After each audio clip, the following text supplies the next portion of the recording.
Hello, and welcome to the webinar 2025 Fiduciary Playbook, Winning Strategies for Stronger Retirement Plan.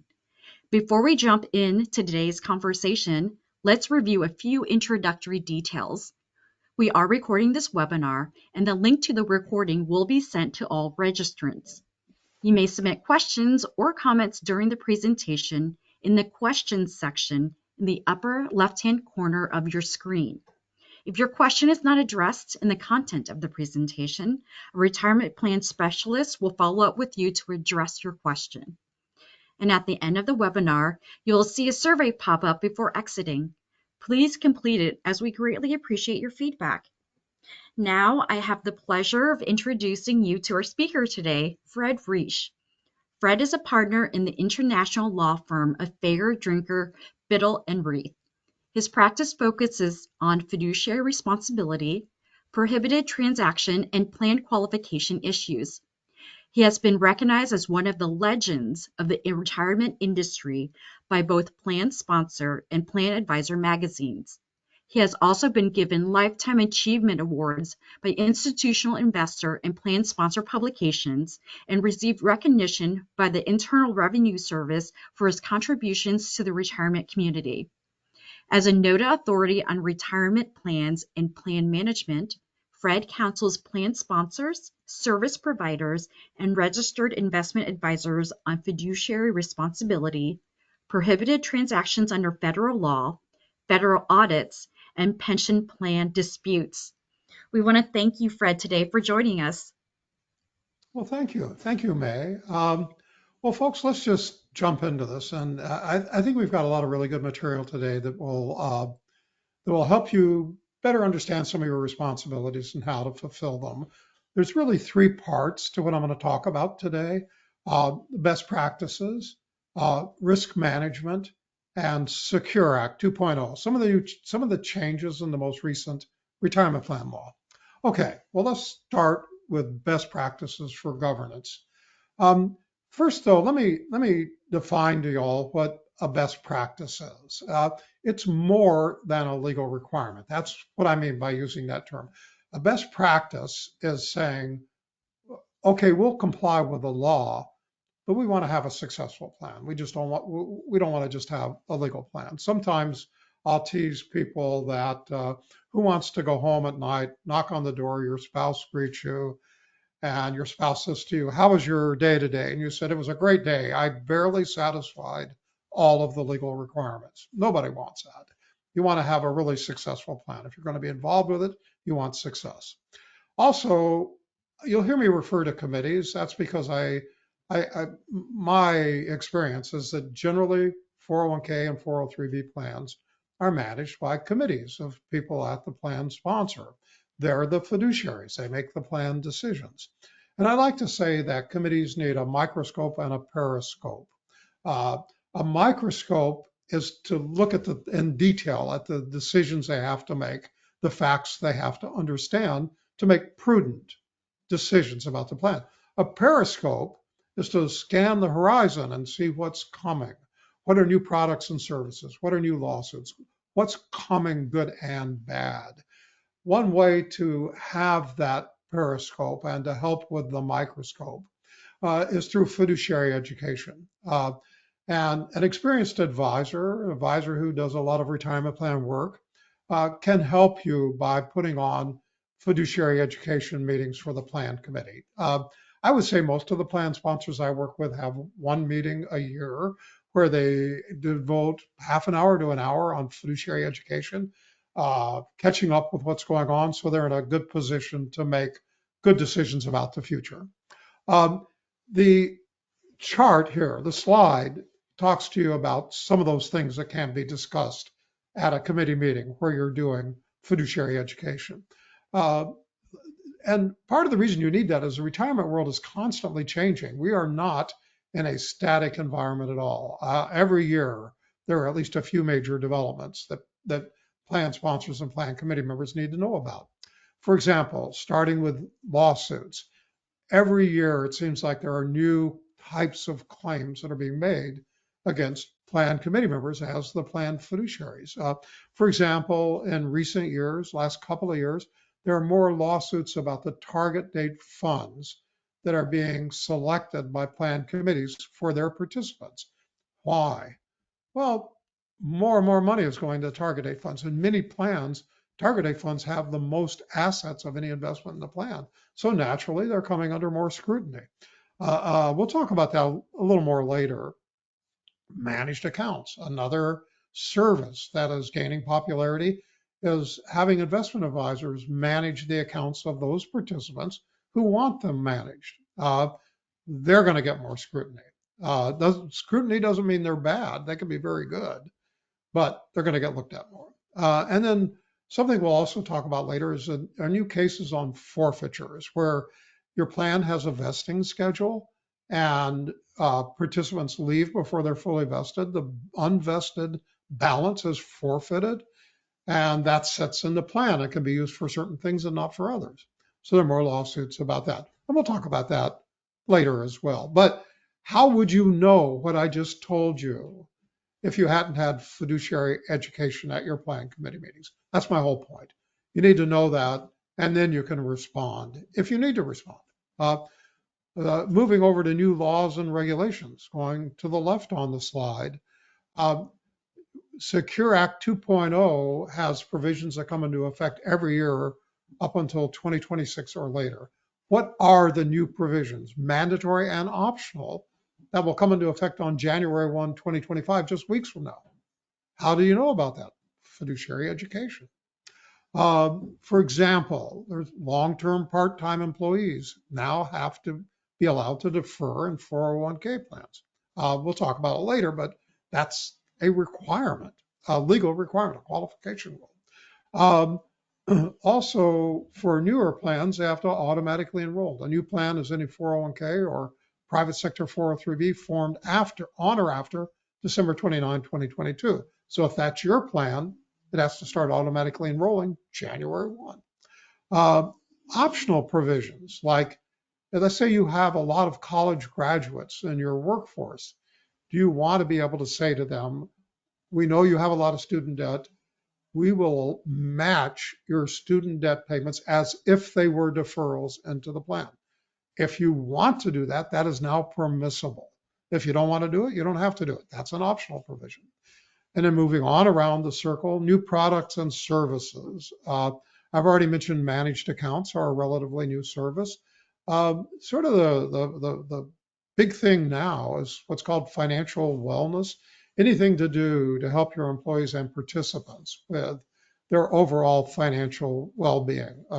College savings for their kids, paying down debt, budgeting, financial planning. There are a lot of services that are being offered connected with a 401k plan that can help your participants become more secure financially. You should know about that. And then expenses and fees. It seems like every year the expenses of the investments and the services in a plan go down. How do you know about that? What do you do about that? Well, you should be benchmarking your investments against what's available to you to see if you're paying too much for investments. You should be benchmarking the fees of your service providers to see if you're paying too much. Generally speaking, most plans will benchmark those things. Most plan committees will about once every 3 years, maybe a little more often, but the practice nowadays is to do it at least every 3 years. How do you know about that? Fiduciary education. So what's my recommendation as I come to an end on this slide? I recommend that at least once a year you work with your advisor. Well, first you have an experienced advisor who can do this, but every year you have at least one meeting a year where you say to the advisor, you're the industry specialist, you're the retirement specialist, tell us what's going on, and perhaps use the 4 categories on this slide as the basis for saying, we want your help in being better fiduciaries. We want best practices for our plan. Okay, that's it for this slide. If we move on to the next slide, another best practice, but also with some legal overtones, is missing participants. The Department of Labor has started investigating plans to see what they're doing about missing participants. I think one question you may have is, what the heck is a missing participant? Well, a missing participant is somebody who's no longer employed by the company, by the plan sponsor, but still has a balance, an account in the plan. They left and they left their money behind. Uh, Also, if you missing means you can't find them at all, but the Department of Labor includes in missing those participants who you can find, but who just don't respond. And the Department of Labor wants to know what you're doing about keeping track of their records, how you're keeping up with them. Uh, I educated a plan committee on this few years ago. Uh, and the chairwoman of the plan committee said to the representative of the record keeper, the provider that was sitting in the committee meeting, well, you're taking care of all of that for us, aren't you? You're tracking all the missing participants. And the representative of the record keeper said, well, we will if you ask. And as you might imagine, that shocked the chairwoman of the committee because she thought it was being done automatically and she had never asked them to do that. So after that, they did an investigation. They had approximately 100 missing participants, and they had to go through a whole process to be able to find those participants and either distribute the money or, or take the next step, get the records up to date. So how do you do that? What's the compliant process? Well, first, you look at all your records within the company, health insurance, COBRA, designations of beneficiary, whatever other records you have to see if you can find another more current address. So strictly internal, what records do you have? The second step is also internal, but with external resources. It would be doing a social media search. Look at LinkedIn, look at Facebook, look at Twitter, whatever social media. Do a search to see if you can find the person there. So those are the two internal low cost options. But if they don't work, the next step you're expected to do is to use a commercial locator service. Now that costs money, but you can charge it to the participant's account because they didn't keep their addresses up to date.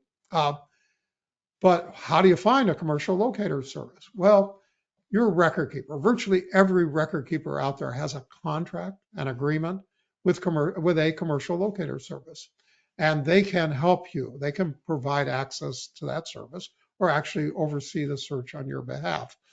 But whatever you do at the next plan committee meeting, somewhere certainly within the next 6 months, find out how many missing participants you have. Just how many non-responsive participants, how many participants, the former employees who are non-responsive, or former employees that can't be located at all. And start to work on this in the way I described: internal searches, social media searches, and maybe a commercial locator service. Why? Why does this matter? Um, every quarter, if you're a 401k plan, you're supposed to be sending a quarterly statement to each participant in the plan. Those people are participants. Once they hit the age for required minimum distributions, it's a qualification rule that you have to be making required minimum distributions to them. But how are you doing that if you can't find them? In both cases, you can satisfy the rules by doing a diligent search, which is that three-step process. If you do that, you're going to be okay with the Department of Labor.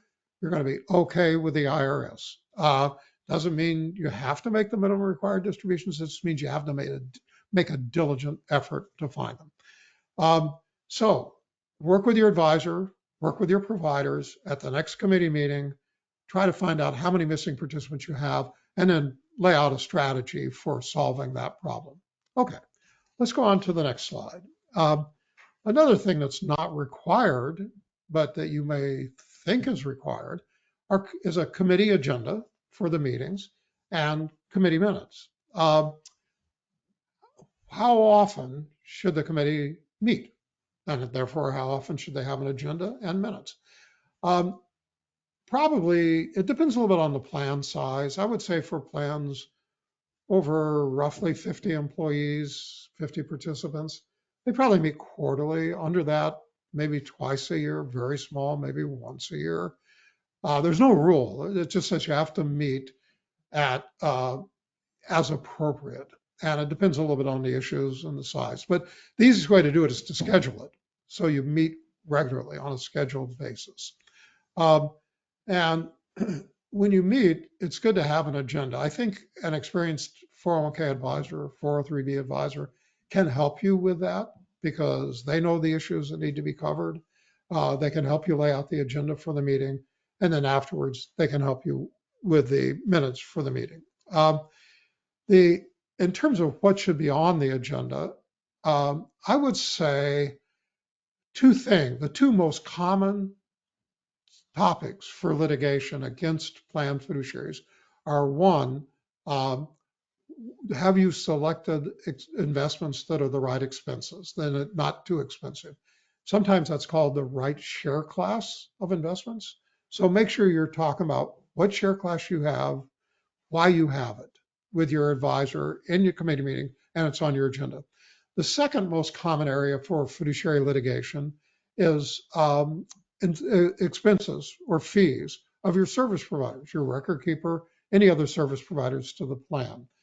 That you should benchmark against the total amount you're paying them versus how much is typical, how much is within the range of reasonableness. In other words, what's common, not a dollar amount, but a range that's common for a plan of your type and your size for the record keeper to make, both directly by the participants' accounts being charged or indirectly by revenue sharing from the investments. Um, so that you ought to do at least, as I said earlier, at least every 3 years.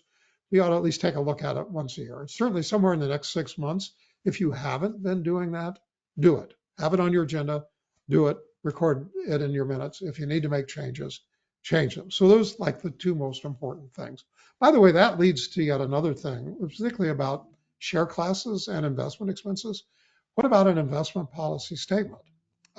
Again, that's another document that's not required, but it's great to have it because it's a roadmap in your committee meeting to what you should be looking at relative to your investments. Of course, if you have one, you ought to follow it. Therefore, I also recommend that with your investment policy statement that at least once a year, your advisor walk the committee through what's in the investment policy statement and why it's there. And if circumstances have changed, rewrite the investment policy statement. You're not wed to it forever. You just got to make sure it's right for you and that you're following it. What about minutes? My view, and this is a risk management perspective because I'm an attorney. Um, my view is that your minutes of your committee meeting, that first you should have minutes, but that once you make that decision, that they be skeletal. What do I mean by skeletal? Keep it to the basics. Don't say Joe said this and Sally said that. None of that. You don't need it. It doesn't particularly help and it can hurt. So what would I do? I would say the advisor gave his or her report on the plan investments, their quality, their performance, their expenses. And the advisor recommended the following. And the advisor could recommend all these investments are really good and they're appropriately priced, keep them. That's a hold recommendation. Or they could say, that's true of all of them except for this one. This one's had bad performance. They changed their manager. I recommend you change it. That can be in the minutes. All that, the report and the comments. Then what should come right after that in the minutes? Two really important things. One, the committee asked questions of the advisor. Why should it be taken out? What are your other thoughts about that? But it's imperative that the committee ask questions of the advisors to fully understand what it is they're making a decision about. If there's any terminology you don't understand, ask it. In any event, get a comprehensive understanding of why the recommendation is being made. Then that shows an engaged committee, which the courts and the DOL really like. Then put in a discussion ensued among the committee members, and a motion was made, seconded, and carried that the investment be removed and perhaps that another recommended investment replace it. But that a discussion ensued, no names. It was moved, seconded, unanimously carried, no names. I don't, other than saying who attended the meeting, I don't think you need names anywhere in the body of the minutes. That's what I mean by keep them skeletal. Let the minutes and the decisions and the reports and the recommendations speak for themselves. But make sure you ask questions, and that's recorded. generally, questions were asked, and make sure that a discussion is among the committee members, because a fiduciary decision by a committee is a collaborative decision, and the minutes should reflect that. Okay, that's enough about that. Let's move on. Um, Participation. There's no requirement legally that you evaluate participation. It is a best practice, but it is a practice that you would want to do if you want to have a really successful plan. For example, let's say you're in the hotel business. Uh, what is the average participation rate for a hotel? Maybe 50% of the eligible employees participate. Uh, you've got a lot of really low-paid employees in a hotel that are barely making it. The cleaning ladies, the valets. Um, so you have a lower participation. Let's say it's a law firm. Uh, what's the participation rate? If it's under 90%, it's disappointing. You got high paid, well-educated people. They understand the issues. They know they need to save today for tomorrow. They know they need to invest. So that's a whole different situation. Whatever industry you're in, benchmark your participation levels against other companies in that industry so that you can see if your plan is working about the same as, worse than, or better than. Regardless, you could always ask your advisor and your provider, how do we improve participation? A very common way of improving participation is automatic enrollment. Some employers like that because they want to get the most people saving for retirement as possible. Other employers feel that it's paternalistic and that's not the company culture. So that's very much an individualized decision by the employer. But I will tell you this, nationally, the average participation rate for non-automatically enrolled plans is about 70%, where you have to elect to get into the plan. The average participation rate for automatically enrolled plans is about 90%. Why? Well, I tease people that it shows that 70% of the people know how to get into a plan, 10% of the people know how to get out of a plan, and 20% don't know what to do. They just can't quite make a decision about what's best. They will stay wherever they're put. So if you put them outside the plan and make them elect to get in, they'll stay out. If you put them inside the plan and they have to elect to get out, they'll stay in. And the numbers are actually that big. So give that some thought if you're interested in improving participation in your plan. There is that kind of benchmarking data available, by the way. Your advisor, certainly an advisor that focuses on retirement plans, has access to more data than you could possibly imagine about all kinds of things. So almost anything you want to evaluate, your advisor can probably help you and your provider. They also have ideas like, should we improve our education? What else can we do? Do we need education in a second language? They have ideas because they're in the business all day, every day, the retirement plan business. So feel free to ask them. For example, two other areas that you can ask about easily. One, what about the rate of deferrals of our participants? Are our participants deferring as much as employees at other companies are? Another one is, what about the quality of our investing? Are our participants, by and large, invested in target date funds, balanced funds, 3 or 4 mutual funds, or are they just in the money market fund and not earning much money at all? You can evaluate that. Then the solution is you could re-enroll your plan and say everybody's going to be in a target date fund unless they elect out, if you're not doing well, if your employees aren't, or you could have more education. There are solutions to every problem once you've identified the problem. Um, so with that in mind, let's go on to one of the litigation issues that I mentioned earlier, the use of plan forfeitures. There is a provision in your plan document that says how forfeitures can or must be used. For example, the DOL has sued an employer where the provision in the plan document said, the forfeitures in this plan must be used to pay plan expenses in effect on behalf of the employees, but must be used to pay plan expenses. The employer was using forfeitures to reduce their obligation to contribute, their matching contributions or their profit sharing contribution. Well, clearly the employer just violated the terms of the plan document. You know what you should be thinking about right now? Right now, you should be thinking about, what does our plan document say? Because unless you know that, how can you know if you're administering your plan as required in a manner consistent with the plan document? So I recommend, again, somewhere within the next 3 or 6 months, next plan committee meeting, have your provider or your advisor pull out that provision, the forfeiture provision from the plan document, and go over it with you so that all the committee members know exactly what the plan document says about forfeitures, and that you're using forfeitures consistent with what the plan document says. Unfortunately, it's a little more complicated than that when you get to some of the lawsuits. For example, let's say your plan document says, as some do, forfeitures can be used to reduce employer contributions, to pay employee expenses or plan expenses, or to be reallocated to the employees. Plaintiffs' attorneys are suing plans. There are almost 20 lawsuits around the country on this now, where plaintiffs' attorneys are suing plans saying, you as a fiduciary have to administer the plan in the best interest of the participants. It would not be in the best interest of the participants if you use it to reduce employer contributions. It'd be much better for the participants if you used it to pay plan expenses and to allocate the money to participants. Those are lawsuits. None of them are finally decided. We don't know what the outcome's going to be. A lot of controversy about that. But you should be aware.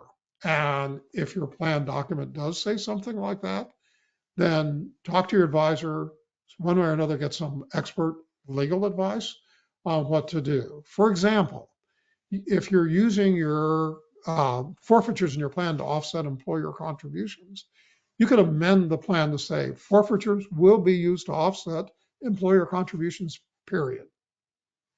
That takes away a lot of confusion. You take away the options. That's how they have to be done. In any event, it's a complicated issue. It's a new issue. It's emerging. We don't know the end of the story yet. So be a little bit cautious on that and get some advice. Okay, let's go on to the next subject. I mentioned earlier that target date funds are becoming the subject of increased litigation. As with any investment, you need to make sure the expenses are reasonable. Also, though, plaintiffs' attorneys are sort of cherry picking some facts here. I don't think they're going to succeed with that, but let me give you some thoughts on how to put yourself in the best position. What I mean by cherry picking, in case you don't know, there are conservative target date funds, there are aggressive target date funds, and there are moderate in the middle target date funds. They're designed to be different. It's primarily based on asset allocation, and the differences are primarily in the last 10 or 15 years. So what do I mean by the last 10 or 15 years? Right now, the last 10 or 15 years of a target date series would be the 2025 fund, the 2030 fund, the 2035 fund, and maybe the 2040 fund. Somewhere in that range. That's where the differences get the greatest between target date funds. More conservative, more aggressive. So look at that and find out if you have a conservative, moderate, or aggressive target date fund suite in your plan. When I say that the plaintiff's attorneys cherry pick, between 2010 and 2020, the stock market mainly went up. Therefore, aggressive target date fund designs did really well. Conservative ones did not do as well. So their plaintiff's attorneys are suing the conservative ones, saying, hey, you underperformed.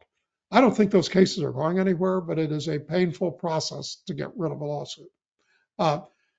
Now, if the market goes down over the next 10 years, the plaintiff's attorneys will switch and they'll say, you made a mistake by selecting the aggressive one because those lost more money. And what do you do about it? As a plan committee, first know, what do you have? Aggressive, moderate, conservative. Look at the last 10 or 15 years of the suite. The most recent, the most current 10 or 15 years. Secondly, think about your workforce. If your company also has a pension plan, that's the equivalent of a giant bond allocation.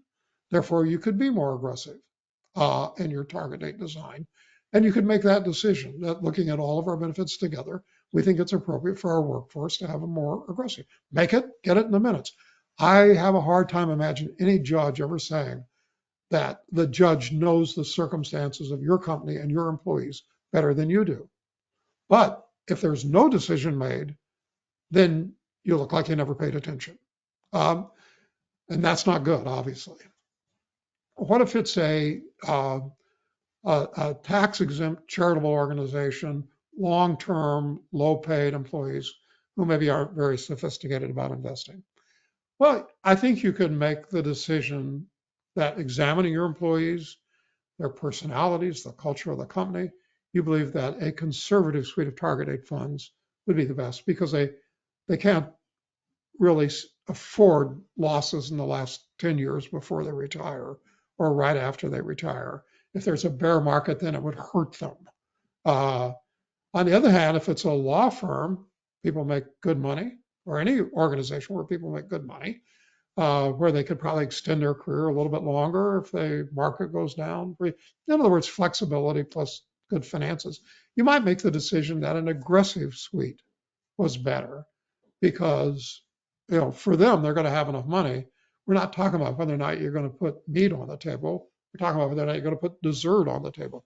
Well, losing dessert is nowhere near as bad as losing the entree, the main course. So financially, think about it that way. There is no right answer, by the way.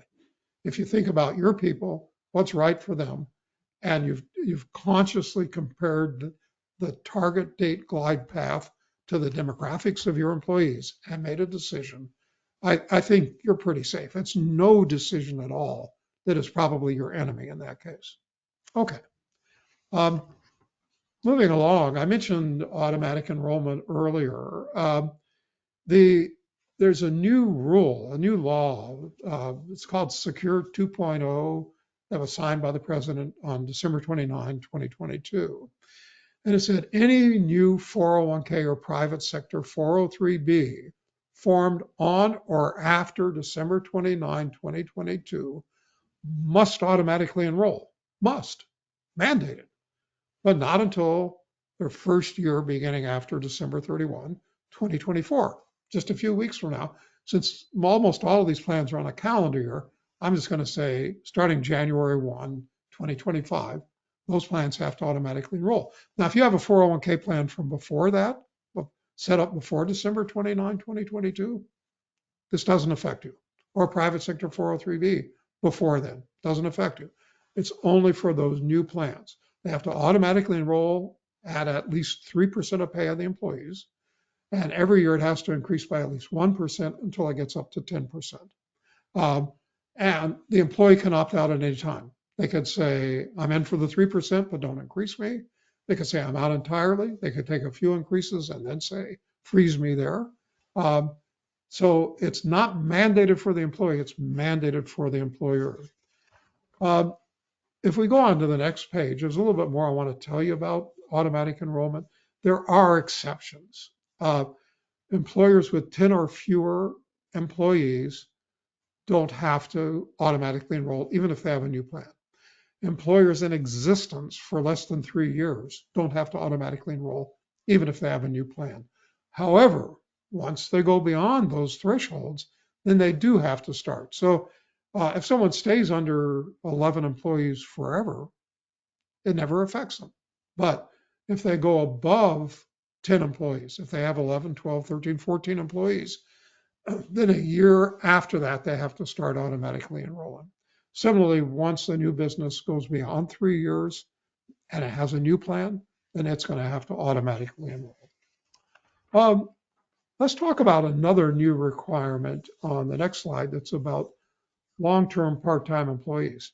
Now, a minute ago, I mentioned Secure Act 2.0. There's another Secure Act, which is why the first one I mentioned is 2.0. There's 1.0. That's from 2019. So there's a 2019 and a 2022. The 2019 Secure Act said that if you have long-term part-time employees, then you, after 3 consecutive years of being part-time, according to these rules, And I'll define that in a minute. If there's 3 consecutive years, then beginning January 1, 2024, you had to let them defer into the plan. If that applies to you and you didn't do it January 1 of this year, get a hold of somebody right away. You need to fix some things. On the other hand, if that hasn't applied to you yet, probably will beginning January 1, 2025, and we'll talk about that in a minute. But you only have to let them defer. You don't have to contribute for them. You don't have to make profit sharing contributions. You don't have to match. You can if you want, but you don't have to. So for Secure 1.0, what is a long-term part-time employee? Well, I've already said long-term is 3 consecutive years. Part-time is at least 500 hours of work in each of those years. So if somebody worked 600 hours, 700 hours, 500 hours, that's long-term part-time. They should have come in on January 1, 2024. Secure 2.0 changed the rules, the next slide shows. Beginning this year, or January 1, 2025, a few weeks from now, the 3 years becomes 2 years. So if you had an employee that worked for you at least 500 hours in 2023 and at least 500 hours in 2024, but they didn't work enough to be considered a full-time employee, then beginning January 1 of 2025, you have to allow them to defer. Only have to allow them to defer, but as I said, you can contribute or match if you want. Also, Secure 2.0 added the requirement that private sector 403B plans will be subject to the new rule. They weren't to the 1.0 rule, they are to the 2.0 rule. So that same example, over 500 hours in 2023, over 500 hours in 2024, beginning January 1, 2025, a 403B plan, private sector 403B plan, like a private school or a private college, they have to be allowed to defer, period. This is a mandatory provision. Okay. Looking at another optional provision, if you want to do it, you can. Beginning next year, 2025, if you have older employees who are 60 years old, they turn 60, 61, 62, or 63 next year, and in a year hereafter, they can actually contribute 50% more in catch-up contributions than a regular older employee can. So what does that mean? The regular catch-up contribution is $7,500. 50% on top of that next year would be $11,250. In addition to the regular deferrals, they could defer an additional $11,250. Why wouldn't you want to let them do it? You need to make that decision, but why wouldn't you want to? The only reason is it's a little confusing. You need to check with your record keeper, but if it's only if you're 60, 61, 62, or 63 during that year. Why such a strange rule? Why not 64, 65, 66?